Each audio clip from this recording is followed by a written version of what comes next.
I think what's really interesting is a lot of the very radicalized characters in the show, I think, probably don't have strong paternal figures. And that's probably led them astray in some way. And I think what happens with Nick in this dynamic is he's probably the first time he's had a male mentor, whatever you want to call it, a paternal figure who is aspirational in any way. Prioritize what's best for you and your family. Yes, sir. Casting Josh was incredibly clever. You know, he's extremely sort of charismatic and sturdy person, and he sort of brings that to the character, and I think that's very appealing to Nick. Mm-hmm.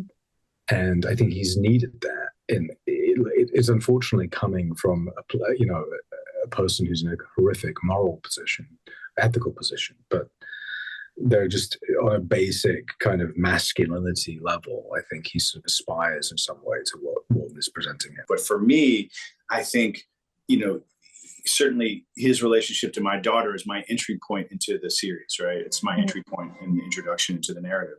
And what we're coming off of last season, where there was some sort of, there were some behavioral issues that happened that sort of put us in a weird spot of how my daughter, who's, pregnant and feeling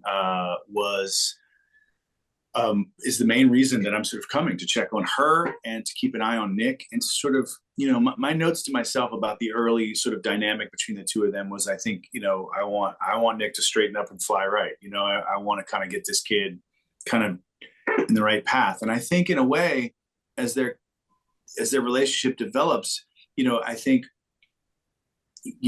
Wharton rightfully says, you're very influenced by all these men in your life, and I think what he's saying is, inherent in that is like, I want you to kind of come and have that with me, and whether that happens or not, I think we'll have to see as the season unfolds. But I think that's the hope. And I think it's genuine, because I think he does see potential in him,